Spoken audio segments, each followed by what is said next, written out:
Isaías 9 nos conta uma história de uma intervenção de Deus.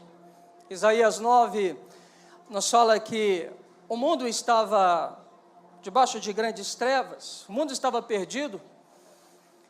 Mas Isaías 9 diz que Deus não é apenas o Deus que sabe das reais situações pelas quais vivemos, mas o texto ele lança uma palavra profética na direção que nos faz entender que Deus, além de saber a minha e a sua atual situação, ou a situação de todo mundo, Ele é um Deus que resolveu intervir, Ele é um Deus que resolveu brilhar como uma grande luz no meio das trevas. Isso Ele fez quando, de fato, Ele entregou o seu Filho Jesus, mas veja bem, lá em Gênesis, no capítulo 3, no versículo 15, ali já se desenha um plano chamado um plano de salvação, porque nos capítulos 1, 2 e também no capítulo 3, você tem a narração da criação de Deus, e você também tem a narração da escolha que o homem fez de andar uma vida alienada de Deus. Mas Gênesis capítulo 3, versículo 15, me ajuda aí Marcelo, coloca aqui para eles, diz que o Senhor, desde aquele momento em que o homem e a mulher pecaram e foram destituídos da glória de Deus, conforme fala a nós, Paulo em Romanos, na carta de Romanos, em Gênesis 3, capítulo 15, nos fala exatamente da intervenção de Deus, sobre ele vindo, e pisando sobre a cabeça da serpente, sobre ele vindo, e nos dando uma nova vida, uma nova história. O texto diz, porém, inimizade entre ti e a mulher, entre a tua descendência e o seu descendente. Este ferirá a cabeça e tu lhe ferirás o calcanhar. Isso me faz entender que Deus nunca é pego assim, desavisado. Deus nunca é pego de surpresa. Deus sempre sabe, porque Ele é onisciente e onipresente. Mas o que eu e você precisamos saber é que Deus ama muito a mim e a você. Para Deus é inconcebível passar uma eternidade sem ter a mim, sem ter você, sem ter nós junto dEle. E quando nós olhamos os livros proféticos e nós olhamos no Antigo Testamento, nós temos a história de Deus falando ao teu povo a respeito de um tempo que haveria de vir, um tempo de salvação. Por isso Isaías 9 chega e ele nos fala de uma intervenção de Deus sobre a nossa história. Mas, quando nós chegamos no Novo Testamento, então ele fala sobre o nascimento de aquele que foi prometido, nos fala de Jesus, nos fala a respeito do Emanuel, o Deus conosco, nos fala a respeito daquele que veio, e porque veio, ele nos trouxe uma nova vida, uma nova história. Nós vimos 3 cenas nesse teatro, que aqui foi apresentado. A primeira cena, foi a cena da mulher pega em adultério. E Jesus, como de ofício, ele estava ministrando o coração de Deus às pessoas. E como de ofício, muitas pessoas queriam pegar Jesus numa ou noutra falta, para poder descaracterizá-lo e dizer que ele era uma grande mentira e um grande farsante. Jesus tem do lado uma lei, que é a lei de Moisés. Moisés, ele é conhecido porque através de Moisés veio a lei, os 10 mandamentos, um dos grandes ícones do judaísmo e do cristianismo. E quando aqueles homens religiosos chegam diante de Jesus, eles indagam justamente a Jesus a respeito do que o Senhor diz agora, porque Moisés nos disse assim. Na lei de Moisés, você sabe e conhece muito bem, que é a lei do olho por olho e do dente por dente. Na lei de Moisés, você sabe muito bem, que é a lei que dizia que, se uma mulher fosse pega num adultério, ela deveria ser apedrejada até a morte. Jesus não vai contra Moisés. Jesus, ele olha para dentro do coração do homem, meu e seu. E Jesus, ele diz algo importante para nós, que o pecado não é um ato externo, mas o pecado, ele nasce, ele brota dentro do coração dos humanos. Quando Jesus, ele olha para aqueles homens que estavam condenando aquela mulher, Jesus diz algo a eles e fala assim, aquele que não tiver pecado, atire a primeira pedra. E nesse momento, Jesus, ele fez com que aqueles homens, e talvez as mulheres que estivessem lá juntos, olhassem para si mesmo e começassem a perceber algo. Em nada estou me diferindo, sou diferente daquela mulher. porque também sou um pecador. E por ser um pecador, eu não tenho condição alguma de condená-la e de jogar sobre ela algumas pedras. Jesus nivela uma conversa para dentro de um coração. E aquilo que Isaías disse sobre a grande luz que veio e dissipou as trevas, começa a vir luz, dissipando as trevas do coração humano, que carece de julgar alguém para poder se afirmar como um certo alguém. Jesus lança luz dentro de uma religiosidade que busca para si mesmo uma autoevidência, nem que para isso eu tenho que sair por aí condenando a todos em que eu julgo que não merece uma segunda chance ou que não merece uma salvação. Jesus está olhando para dentro dos nossos corações e dizendo: a mim e a você, eu sou o Deus da graça, não eu, Jesus. Jesus, Ele não veio para condenar ninguém. Jesus, Ele veio para regenerar, redimir, salvar. Jesus não veio para imputar sobre nós peso de condenação. Talvez você me pergunte, por que não? Porque o mundo jaz no pecado. Ninguém condena o que já está condenado. Então Jesus não veio pisar na cana queimada ou apagar o pavio que fumega. Jesus, Ele veio para dar uma redenção e nos dar uma nova história a partir de então. Portanto, em nenhum momento nós vamos ver Jesus condenando pessoas por um pesado julgamento, mas em todo momento nós vamos observar Jesus olhando nos olhos, amando as pessoas e dando a elas uma oportunidade de viver uma vida totalmente plena e abundante no Senhor. Aquela mulher só tinha um que poderia condená-la, e esse um era Jesus, porque Jesus era o único que não cometeu pecado, não conheceu o pecado, então ele era o único aprovado a emitir uma sentença de condenação àquela mulher. Por isso Jesus, ele pergunta àquela mulher: cadê aqueles que te condenavam? E ela olha e diz: foram embora. E a palavra de Jesus é um alento, e Jesus diz para aquela mulher então assim: olha, eu também não te condeno, vai e não peques mais. Luz nas trevas, amor abundante, que constrange um coração. Fala comigo assim: luz nas trevas, amor abundante, que constrange um coração.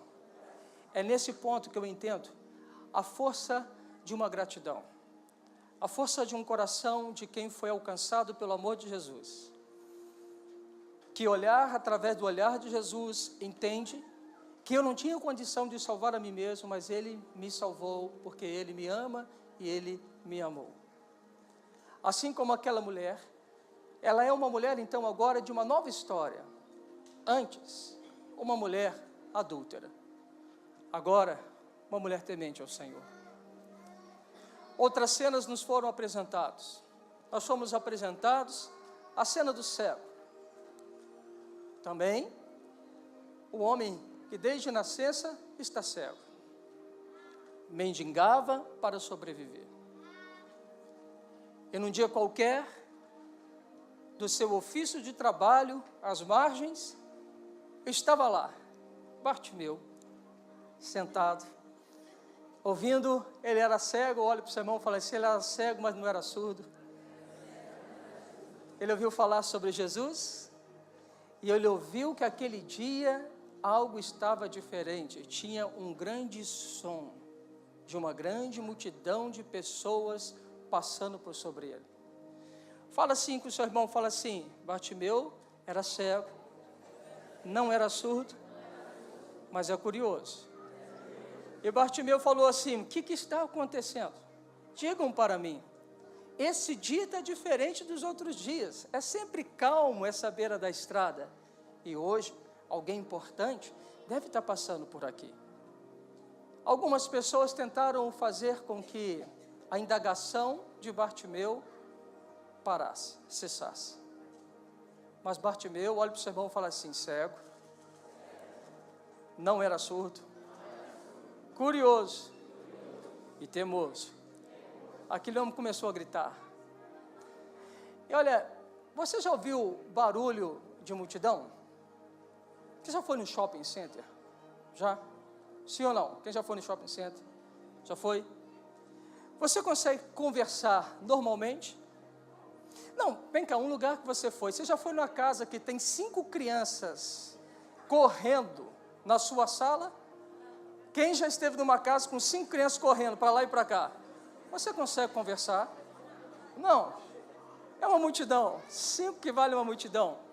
Uma multidão produz barulho. Para aquele homem ser ouvido por Jesus, ele estava fazendo mais barulho do que a multidão estava fazendo. Deixa eu dizer uma coisa. Quem é que faz tanto barulho como Bartimeu faz? Só quem acredita que ele pode mudar a história. Uma vez eu estava no shopping, tinha acabado de sair, acho que foi esse ano, eu fui fazer a conferência global em Brasília, na igreja do JB, e nós já vimos, acabado de ouvir uma palavra do pastor Lucinho, e o cara é louco mesmo, um cara chapado, virado. Ele contava as histórias de loucuras dele, e ele me fez uma pergunta para toda a plateia. Quem já fez alguma loucura por Jesus aqui? E eu disse, eu já fiz algumas loucuras, sim, certamente fiz, mas não igual o pastor Lucinho fez. Estava eu, o pastor Vitor do Carmo, lanchando na praça de alimentação de um shopping badaladíssimo de Brasília, lotado. Tinha barulho lá? Praça de alimentação, meio-dia, tem pouca ou muita gente? Meu Deus. Pois então, eu ouvi de Deus falar comigo assim, diga a eles que eu os amo. Eu falei assim, como assim, Senhor? Como o Senhor quer que eu diga para eles que o Senhor os ama? Eu sabia, mas eu estava tentando ver se Deus não havia confundido no que Ele havia falado comigo. Eu perguntei 2, perguntei 3 vezes, até que eu tomei coragem, eu falei com o Vitor, falei assim, Vitor, vou pagar o maior mico da história, quer vir comigo? E o cara é leal, o Vitão é muito leal. O Vitor falou assim, pastor, onde você está? Eu estou, onde você põe o pé, eu piso. Eu falei assim, então vamos embora. Eu não falei com ele que eu ia fazer, mas cheguei no meio da praça e... mais alto do que isso. Você quer ver um shopping todo silencioso? Ficou naquela hora. Todo mundo parou, porque um homem assoviou aqui. E todo mundo olhou para quem? Para quem? Sim, para mim. E na hora que eles pararam de falar, eu consegui atenção. Na hora que eles olharam para mim, eu bambiei. Mas eu lembrei o que Jesus havia falado comigo, e Jesus me pediu apenas para poder falar com eles, que Jesus os amava. Então eu estufo o peito e digo, eu tenho um recado de Deus para cada um de vocês. Deus os ama. Deus ama cada um de vocês que estão aqui. Obrigado pela atenção. Sentei, vermelho, eu e o Vitor, mas venci. O que te faz você vencer alguma coisa que te segura? O que te faz você ir além de algo que até hoje você não foi? O que faz você ter uma ação diferente das que você teve até hoje? Eu sei, assim como você, eu também sou medroso. Assim como você, eu também tenho algumas situações que me prendem. Pode não parecer, mas eu sou tímido. Não sou minha esposa. Tímido, já fui. Tímido é você, verdade, eu já fui um dia. Mas presta bem atenção no que eu quero que você entenda. Bartimeu fez o que ele precisava fazer para ele receber o que ele ainda não tinha tido. Bartimeu precisou ter uma ação diferente. Bartimeu precisou querer não mais sobreviver de esmolas. Bartimeu, ele precisou acreditar em Jesus e lançar fora a mão, a sua capa, que o trazia como mendigo e aquele que depende dos outros. Quando ele salta a capa, que é a sua identidade, ele já está vivendo o seu milagre. E Jesus está ali, chamando todos a estarem diante dele, olhando nos olhos e nos fazendo pergunta, o que queres que eu te faça? Porque ele é a luz que veio dissipar as trevas, ele é a esperança que veio e habitou nessa terra, ele é o poder, mas também a ressurreição, para mudar não só a minha, a história de Bartimeu, ou a história de cada um de vocês. Mas tem uma terceira história, e que vocês puderam presenciar um homem endemoniado. E vocês viram o demônio, estava bem escondido, bem pequeno, mas bem escondido. E de repente naquela cena, nós temos um homem terrivelmente atormentado. Quem já viveu dias de tormentos, sabe exatamente o que aquele homem estava vivendo. E naquela história, somente um poderia mudar, somente um poderia ressignificá-lo, somente um poderia escrever uma nova história na vida daquele homem. Aquele que é o Rei dos Reis, o Senhor dos Senhores. Aquele que tem poder e autoridade sobre tudo e todos. Aquele pelo qual o nome dele, todos os joelhos se dobram, toda a língua confessa que Jesus Cristo é Senhor. Então Jesus, ele olha para aquele homem e manda embora a razão do seu tormento. Aquele homem então, ele se coloca de pé e ele vive uma nova história. 3 histórias de trevas, 3 histórias de desilusão, 3 histórias que nos mostra que a profecia dada a respeito do menino, que se tornou homem e que morreu por nós, ela é atualíssima, porque ela continua a ser dita ainda nos dias de hoje. Ainda hoje, prostituta deixa de ser prostituta. Ainda hoje, cego deixa de ser cego. Ainda hoje, endemoniados passam a ser libertos, porque Jesus, ele está vivo. E quando nós celebramos o Natal, nós celebramos o amor, mas tão forte foi aquela última apresentação, no qual nós falamos sobre o noivo e falamos sobre uma noiva.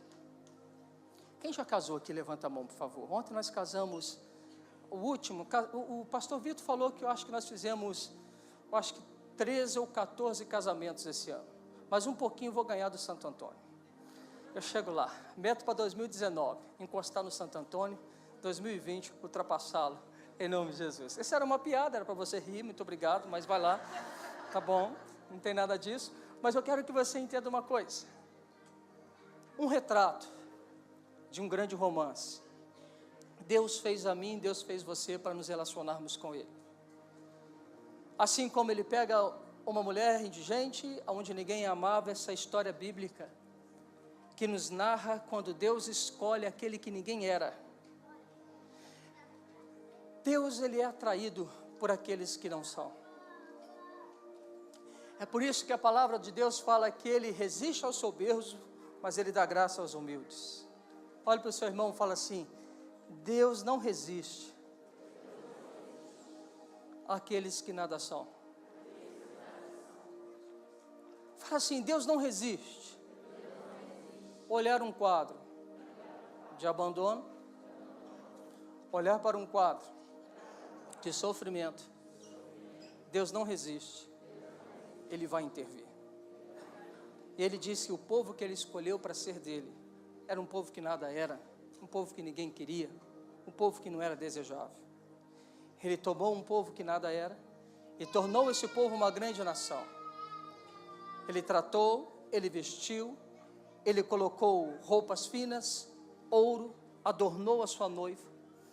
E naquilo que nós vimos, aquela bela noiva, ela então, quando estava no seu momento de rainha, ela se esquece de Deus. Ela começa então a se dar a novos prazeres deste mundo. E o texto vai dizer que aquela mulher, ela vai para longe do Senhor. Oséias fala sobre a noiva que se prostituiu. Mas mesmo assim, mesmo alguém redimido, sarado, tratado, cuidado por Deus, e mesmo tendo dado as costas para Deus, mesmo assim, Deus deu a ela uma oportunidade.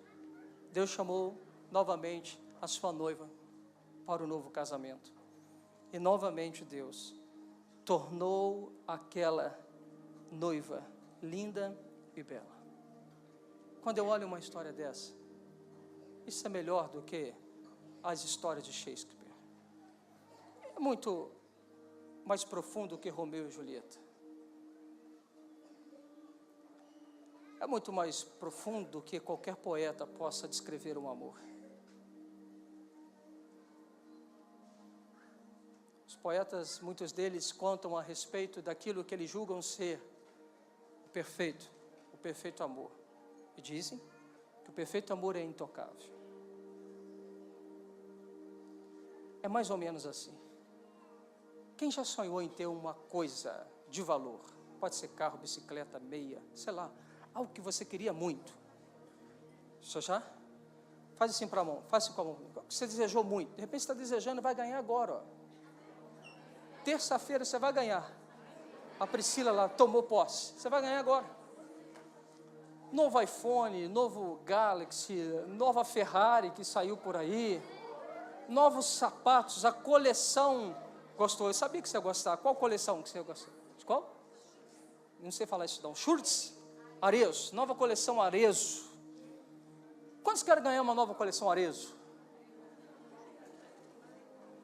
Quantos querem ganhar ouro? Ou descer, você não baixa mais a mão, hein? Quantos querem ganhar? Sei lá, você já entendeu. Mas quantos de vocês ganharam um objeto tão desejado, e na hora que você ganhou aquele objeto, vamos supor que é esse objeto aqui. Toma aí, varão, é seu. Ganhou. Olha para ele. Era isso que você desejava. Pensa nesse objeto como algo do seu sonho. E você fala assim, uau, agora é meu. Mas presta atenção. Quantos de vocês já ganharam tantas coisas que enchiam os teus olhos e que hoje não enchem mais os teus olhos? E que hoje foi colocado de escanteio. Hoje não lhe serve mais. Os poetas, eles falam a respeito de um amor utópico, esse amor que a gente olha para ele, mas ele é tão lindo e tão desejado até nós tocarmos nele, porque depois ele perde seu valor. Mas o amor bíblico, o amor de Cristo Jesus, ele é altamente contagiante e apaixonante, porque uma vez que eu tenho, eu vou, vendo tudo, e compro a pérola de maior valor, para poder ter Jesus comigo. Andar com Deus, andar com Jesus, é se encantar todos os dias. Eu quero te fazer uma grande pergunta. Eu tenho entendido isso como um grande dilema para nós entendermos o cristianismo hoje. Não é errado nós querermos aproximarmos de Jesus para ter os nossos olhos restaurados e começarmos a enxergar. Não é errado ir até Jesus, porque nós estamos vivendo uma vida totalmente atordoada, sem paz. Eu vou até Ele e peço a Ele, Senhor, liberta-me. Não é nada de errado sobre isso. Como também não há nada de errado em nós também irmos aos pés dEle, debaixo de várias condenações que os homens nos trazem, e nós olharmos para Ele e dizer, Senhor, salva-me, socorre-me. Não há nada de errado nisso. Olha para o seu irmão e fala assim, não há nada errado nisso. Olha assim, não há nada de errado você querer ter uma roupa melhor, você ter um sapato melhor, você ter um carro melhor. Não há nada de errado sobre isso. Eu não estou dizendo se você tem esses sonhos que você vai para o inferno. Não estou dizendo isso. Eu estou te dizendo que o cristianismo é uma escolha diária que eu e você fazemos por andar com Jesus. Sabe por que eu te digo isso? Porque eu já vi muita gente que entregou a vida para o Senhor Jesus Cristo. Experimentou do amor, experimentou da bondade. Mas quando então começou a passar por algumas adversidades, e as pessoas, elas dizem assim, poxa, eu não sabia que andar com Cristo fosse assim. Eu queria um emprego, Ele não me deu um emprego. Eu queria um namorado, Ele só me deu problemas. Eu queria uma esposa, Ele só me deu problema. Eu queria tantas coisas. Quantos de vocês conhecem pelo menos uma pessoa que um dia respondeu assim a Jesus? Levanta a mão, deixa eu ver. Termino dizendo uma frase que eu ouvi do Maico Bico no curso do I Hope, o que nós fazemos aqui. Lembra? Ele disse, eu lembro, não lembro. Mas você está falando que lembra. Nem falei, mas vai lembrar. Mas você vai lembrar, Gravel. Maico Bico dizia o seguinte: a questão da vida com Deus, de todo dia ir para o lugar secreto, por todo dia ler, todo dia buscá-lo. Ele diz que quando ele era jovem, ele chegou a pensar que não tinha grandes valias nesse tempo de você buscar a Deus, nesse tempo de você ir para o lugar secreto, nesse tempo de você ler uma palavra, orar a Ele todos os dias, porque como todo jovem, ele queria tão logo ele orasse, tão logo ele lesse uma palavra, ele queria tão logo que as coisas se resolvessem diante dele. E muitas das vezes ele entrava naquele lugar, a presença de Deus vinha real, ele tinha a presença de Deus real, mas ao sair do seu quarto, as coisas continuavam da mesma maneira. Então ele dizia que quando jovem, ele pensava que talvez essa vida de ir para o lugar secreto, ler a Bíblia, falar com Deus, buscar a Deus todos os dias, não valesse tanto a pena. Mas hoje, ele é um senhor, quantos anos? 60 anos? De 60 anos. E hoje, então ele diz para nós assim: porém, hoje, aos meus 60 anos, eu sei exatamente que o lugar onde eu estou é fruto do meu investimento diário aos pés do Senhor Jesus Cristo. Hoje eu entendo que nada foi em vão. Hoje eu entendo que cada leitura de uma palavra, que cada oração feita, que cada perseverança que eu fiz nele, me colocou no lugar onde eu estou. E eu fiquei pensando na metamorfose. Uma lagarta vira o quê? Como vira? Quando tem um casulo, você consegue, a olho nu, perceber as mudanças constantes, por milésimos de segundos, por minutos, por horas e por dia? Vocês conseguem? Sim ou não? Sim ou não? Vocês conseguem saber o horário exato que a borboleta vai sair do casulo? Se a gente quiser ter aquele momento, Suenes quer ter o momento da grande foto dele, você vai ter que ter o que, filho? Paciência e esperar diariamente, e não pode cochilar, para que naquele momento, quando a borboleta sair do casulo, você tire a melhor foto que você jamais tirou, o nascimento de uma vida.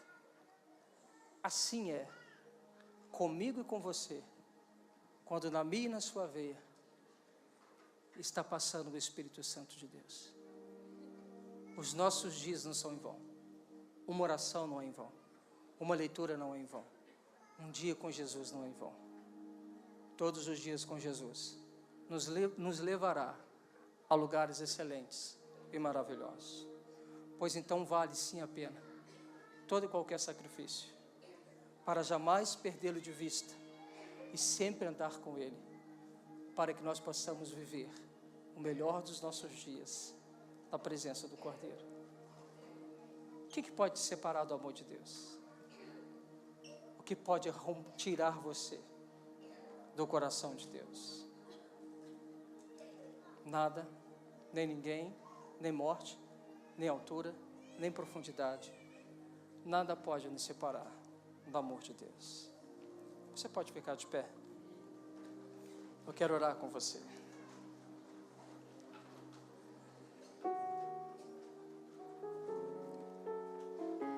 Você pode dar a mão do seu irmão, sua irmã?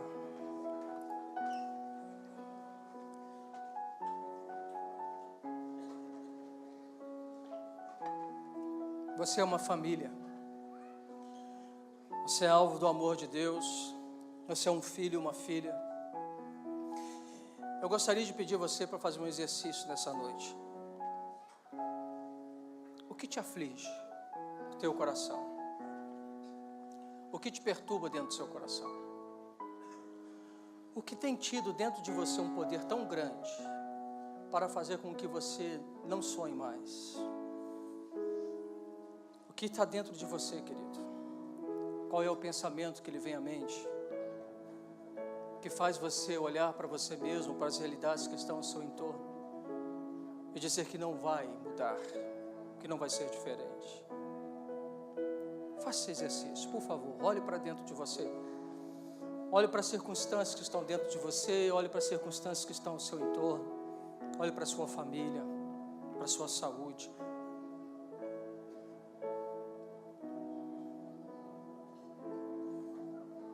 se eu disser agora que tem uma pessoa que consegue resolver isso tudo? Tem uma pessoa que pode mudar você para sempre. Tem uma pessoa que pode mudar as realidades da sua família, de sua saúde, do seu presente e escrever um novo futuro. Você conseguiria hoje e agora tirar isso tudo que está dentro de você e colocar no altar dessa pessoa? Você conseguiria fazer como o cego Bartimeu fez, lançar fora a sua capa e ir até o encontro de Jesus? Você conseguiria hoje abrir mão dessas coisas todas que estão com você há tanto tempo e parar de ter esperança sobre a força do seu braço, mas olhar para Ele que te dá esperança? Quantos de vocês querem hoje ter uma ação concreta? Quantos de vocês hoje querem entregar no altar do Senhor tudo isso que você olhou para dentro de você e que você mesmo está dizendo a você que são os seus maiores impedimentos para viver uma vida plena que o Senhor quer que você viva? Quantos? Coloca, por favor, esse pano branco ali. Vem cá, John, aqui.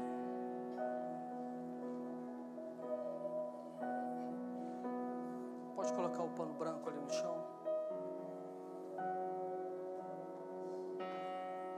O pano branco, ele é apenas um símbolo de um altar, de uma renúncia. Eu queria que você, se quisesse, se levantasse, viesse aqui à frente e entregasse algo ao Senhor Jesus Cristo. O que eu vou entregar, pastor? Não sei. Não sei. Você sabe. O que você precisa colocar no altar do Senhor? Enquanto o ministério canta uma canção, você é livre para se movimentar, para vir até o altar, para se colocar de joelhos no altar, para orar a Deus, para entregar ao Senhor o que você precisa entregar. Entrega isso que está te impedindo de ter uma vida abundante. Entrega isso que te impede de você viver dias melhores. Entregue a sua capa, entregue a sua vida, entregue aquilo que você quiser entregar, mas saiba que uma vez posto nesse altar, fica no altar. Você não deve levar de volta com você. Você simplesmente deve colocar nesse altar e descansar na providência do Senhor. Você é livre para vir a hora que você quiser.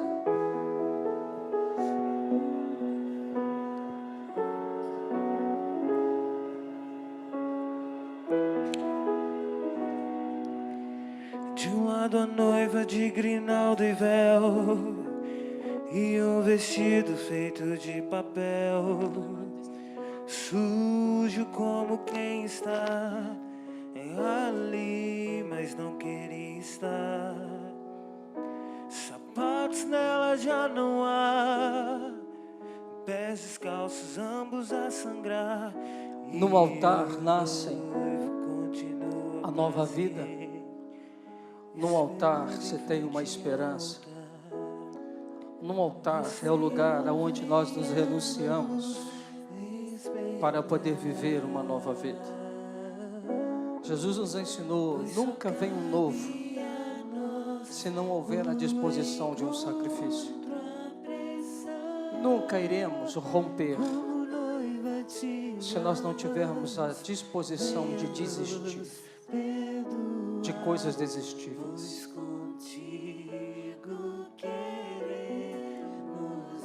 O fogo que vem no altar, ele procede de quando nós sacrificamos no altar. Uma vida no altar é uma vida cheia de esperança, de vida, de realizações, de novos começos. O casamento para continuar. Jesus é o ponto de partida, como também Ele é o processo e como também Ele é o fim de todas as coisas. Jesus, Ele é alfa, mas também Ele é ômega, a primeira e a última letra do alfabeto grego. Isso simboliza que Ele é o Deus dos começos, mas Ele é o Deus dos processos. Ele é o Deus do fim. Quando nós olharemos os olhos dele, cearemos com Ele naquele grande banquete. Quando nós entraremos num gozo eterno e andaremos com Ele por toda a eternidade.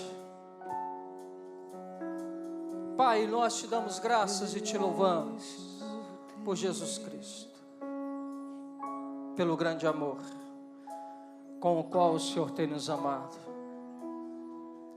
Mesmo nós, sendo tão inconstantes como somos,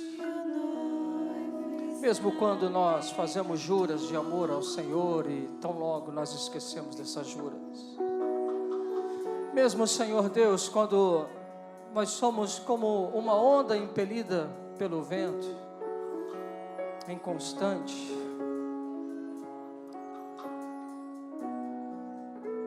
mesmo assim o Senhor nos ama, mesmo assim o Senhor nos quer, mesmo assim o Senhor nos chama para perto.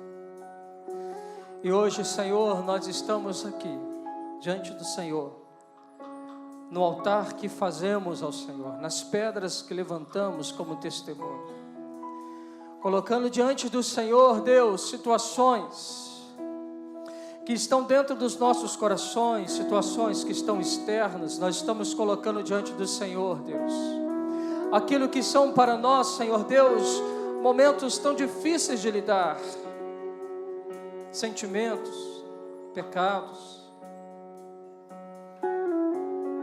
Mas nós te pedimos, meu amado, que o Senhor nos toque da maneira como o Senhor sabe tocar, assim como tu tocastes a tantos e ainda toca nos dias de hoje. Nós te pedimos, amado, que o Senhor nos toque e que o teu toque nos renove, nos restaure, nos cure, que o teu toque, Senhor, inaugure um novo tempo nos nossos corações e nossas vidas. Nós te pedimos isso, Senhor Deus, nos toque e nos dê essa nova vida, nos dê uma nova história. Nós queremos viver uma nova vida, nós queremos viver uma nova história. Diante do Senhor, diante desse altar, nós deixamos aquilo que não queremos, aquilo que nos importuna, aquilo que nos tira de um plano e de um propósito do Senhor. Mas também diante do teu altar nós nos levantamos cheios de fé, de esperança, de amor, de poder, sabendo que o Senhor já nos disponibilizou tudo o que é preciso e necessário para que vivamos vida melhor, em nome de Jesus.